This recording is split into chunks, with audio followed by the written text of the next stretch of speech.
जोहार बोया इन श्याम सोरेन आपे को तलारे मिट्टेन धुरुम जा सेरिंग गुगतिन हेजना आदो नादो आंजम पे लाइक पे कमेंट पे सब्सक्राइब पे आलोपे हिड़िया दिसे कते लाइक कमेंट सब्सक्राइब पे मा तबे नादो धुरुम जा कना आर धुरुम जा दो आबो सोहराय रे सेरिंग कना आर आलो मालोटो लगिते इन नवा सेरिंग ऑल कदा आदों सेरिंग दा आजम तबन पे आले रेन हाड़ाम सीता इत दका जम ते दोय रुवा कना रे आले रेन हाड़ाम सीता इत दका जम ते दोय रुवा कना रे रुवा कनाय दो रे रुवा कना दो रुवा कनाय दो रे रुवा कना दो आले रेन हाड़ाम बा दोजा हांडे न्यू ते दोय रुवा कना रे आले रेन हाड़ाम बा दोजा हांडे न्यू ते दोय रुवा कना रे रुवा कनाय दो रे रुवा कना दो रुवा कनाय दो रे रुवा कना दो जसती लालच हों बांग ठिका रे जसती ले बेड़ा हों बांग ठिका रे जसती पीटू को हों बांग ठिका रे जो तो हड़ गे नुआ कथा दो उयहर लकती कान गे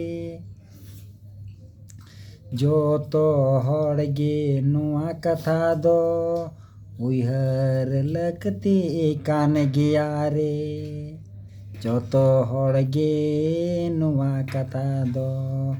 उयहर लकती कान गिया रे जो तो हड़ गे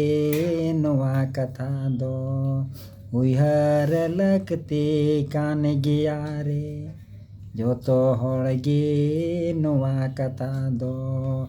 उयहर लकती कान गिया रे तप तप दिड़ी पिदाड़ पिदिड़ आ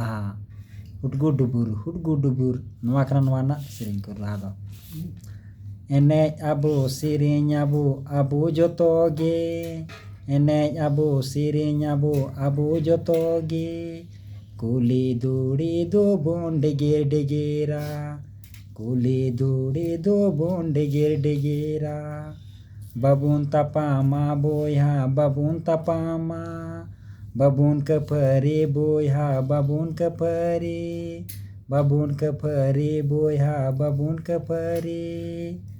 एनेज आबोन सेरेñ आबोन झुमुरे झुमुर एनेज आबोन सेरेñ आबोन झुमुरे झुमुर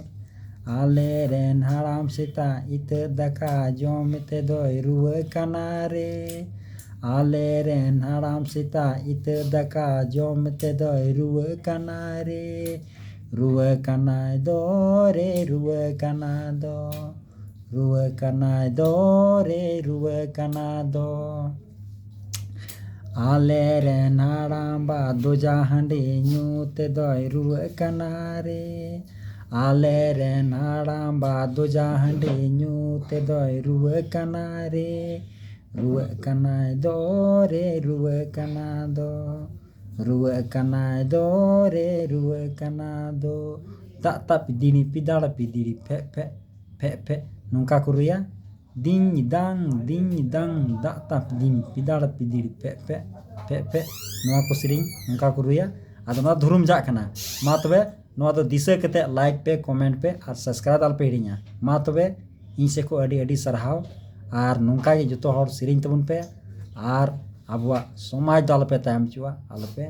मिरह चुआ मा तबे निया को मेन कते गिन मुचाद दा मा तबे दिसेइñ पे और नोआ दो कमेंट पे और सब्सक्राइब आल पे हिड़िया मा तबे जोहार गे।